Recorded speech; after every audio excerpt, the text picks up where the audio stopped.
Hi everyone, ನಾನಿವತ್ತು ಬಾಳೆಹಣ್ಣಿಂದ ಹಲ್ವಾ ಮಾಡ್ತಾಯಿದ್ದೀನಿ. ಚೆನ್ನಾಗಿ ಹಣ್ಣಾಗಿರೋ ಬಾಳೆಹಣ್ಣು ತಗೋಬೇಕು. ಇವಾಗ ಬಾಳೆಹಣ್ಣನ್ನ ಸಿಪ್ಪೆ ಸುಲ್ಕೊಂಡು ಇದನ್ನ ಮಿಕ್ಸಿ ಜಾರ್ಗೆ ಹಾಕ್ಕೊಳ್ಬೇಕು.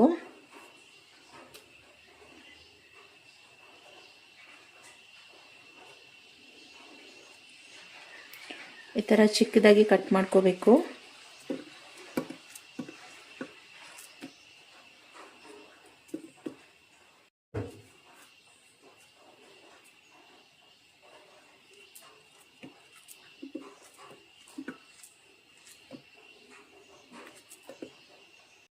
ಕಟ್ ಮಾಡ್ಕೊಂಡಾಗಿದೆ.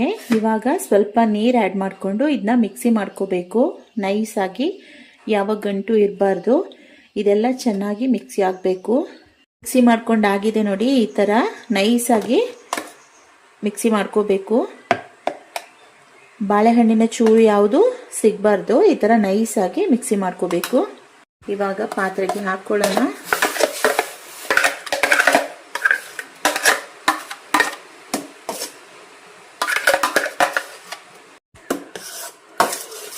ಈ ಥರ ಸ್ವಲ್ಪ ಬಿಸಿ ಆದಮೇಲೆ ಸಕ್ಕರೆ ಅಥವಾ ಬೆಲ್ಲ ಹಾಕ್ಕೊಂಡ್ರಾಯ್ತು.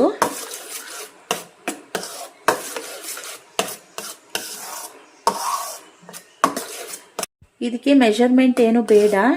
ಒಂದೊಂದು ಬಾಳೆಹಣ್ಣು ಒಂದೊಂದು ಥರ ಸಿಹಿ ಇರೋದ್ರಿಂದ ನಾವು ನೋಡಿಕೊಂಡು ಸಕ್ಕರೆ ಅಥವಾ ಬೆಲ್ಲನ ಹಾಕೋಬೋದು. ಇವಾಗ ಸ್ವಲ್ಪ ಸಕ್ಕರೆ ಆ್ಯಡ್ ಮಾಡ್ಕೊಳ್ಳೋಣ.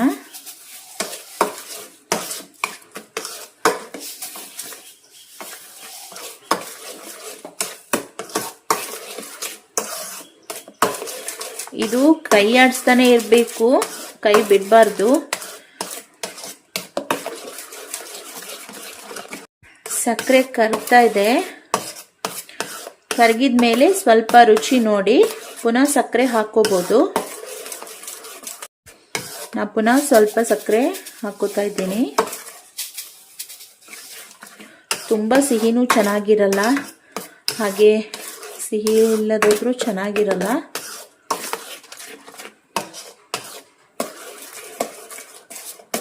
ಇದು ಸ್ವಲ್ಪ ಡ್ರೈ ಆಗಲಿಕ್ಕೆ ಆಗ್ತಾ ಇದೆ.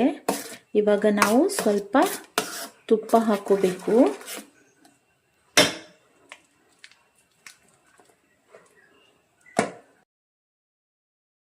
ಇವಾಗ ನಾವು ಇದಕ್ಕೆ ಏಲಕ್ಕಿ ತರಿ ಹಾಕೋಬೇಕು.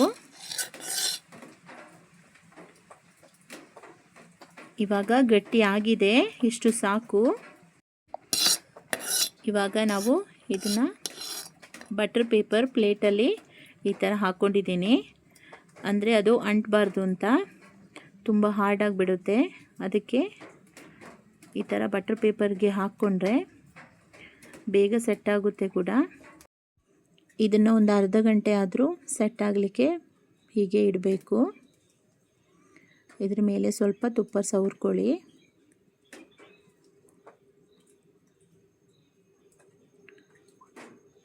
ಇವಾಗ ನೋಡಿ, ಇದಾಗಿದೆ, ರೆಡಿಯಾಗಿದೆ ಹಲ್ವಾ. ಇದು ಸ್ವಲ್ಪ ಹಾರ್ಡ್ ಅನಿಸುತ್ತೆ, ಅಂದರೆ ಬಾಳೆಹಣ್ಣಿನ ಹಲ್ವಾ ಅಲ್ವಾ, ಅದು ಸ್ವಲ್ಪ ಗಟ್ಟಿ ಇರುತ್ತೆ. ಸ್ವಲ್ಪ ಶಾರ್ಪ್ ಇರೋ ನೈಫಲ್ಲಿ ಕಟ್ ಮಾಡ್ಕೋಬೇಕು. ಸ್ವಲ್ಪ ಅದು ಗಟ್ಟಿ ಅನಿಸುತ್ತೆ, ಆದರೆ ತಿನ್ನಲಿಕ್ಕೆ ತುಂಬ ಚೆನ್ನಾಗಿರುತ್ತೆ. ನೀವು ಒಂದು ಸಾರಿ ಟ್ರೈ ಮಾಡಿ.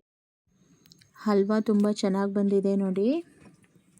ನೀವು ಒಳ್ಳೆ ಬಾಳೆಹಣ್ಣನ್ನು ತಗೋಬೇಕು. ಚೆನ್ನಾಗಿ ಹಣ್ಣಾಗಿರೋದನ್ನೇ ತಗೊಂಡು ಈ ಥರ ಹಲ್ವಾ ಮಾಡ್ಕೊಳ್ಳಿ. ನೋಡಿ ಎಷ್ಟು ಚೆನ್ನಾಗಿ ಬಂದಿದೆ ಅಂತ.